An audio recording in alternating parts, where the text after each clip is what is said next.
Hello and welcome to Salem MMO, the Sandbox crafting game. Today we're going to touch tiering fields. It's a more advanced farming process. So, what does tiering fields mean?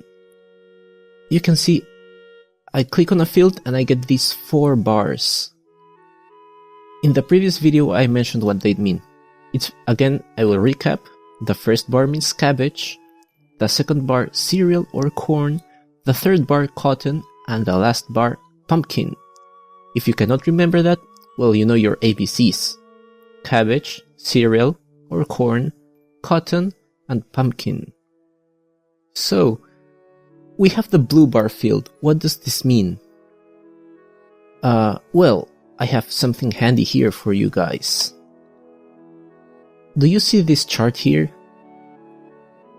We see we have 1 bar for cotton. That means if we plant pumpkins, we will get sugar treats, Connecticut field, or harvest moons depending on the stage of the pumpkin. We could also get green cabbages at a 100% chance. But if we have a combination of 2 bars, we could get other things. So, if in this case that we just have the cotton bar field, we can only get tier 2 pumpkins at a 100% chance or a tier 2 cabbage at 100% chance. Let's take a look at another farm. Oh, what do we have here? We have 4 bars. This is what I call a rotating farm. Why a rotating farm? Because we have all the bars filled up.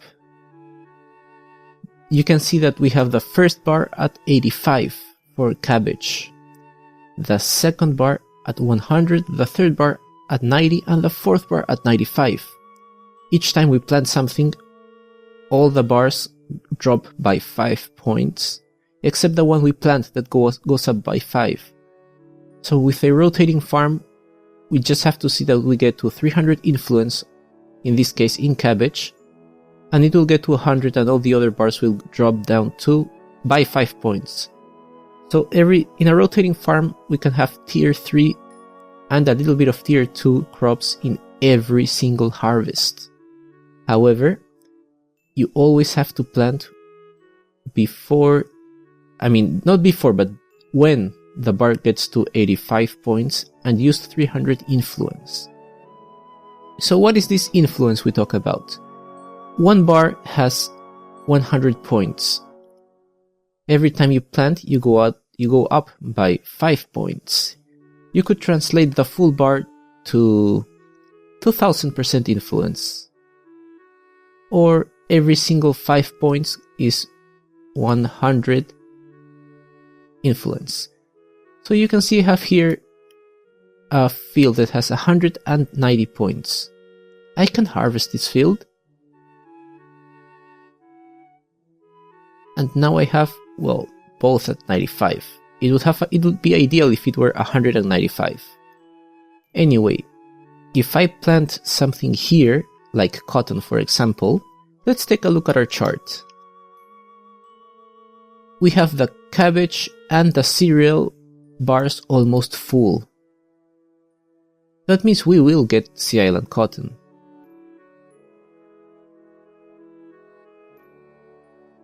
Let's look at another farm. We have more rotating farms. You can see I really love rotating farms.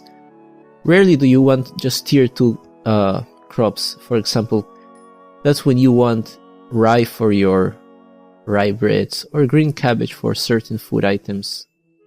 However, I love tier 3 items because they provide the most necessary things. So if you want Sea Island cloth, you can make a farm with 2 full bars. If you want Egyptian cotton, you can just make cereal or corn in a field. And if you want Indian cotton, just fill up the bar with cabbage. Now, how to raise the bars? You can see I have here 3 hay bins, or whatever you call it. Let's see, what do I call this? Haystacks.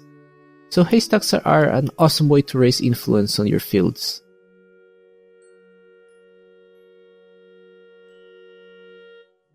You can see this farm here, I use it to make Sea Island cotton cloth.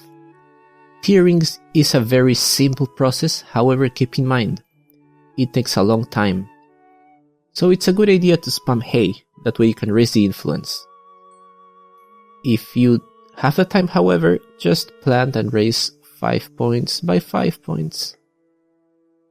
Remember, 100% means 5 points. So you always want to raise the influence to the max if you want a good tiered field. Thank you for watching, and don't forget to subscribe, and if you have any ideas for any future videos, put them on the comments down below. Don't forget to like and subscribe. Bye!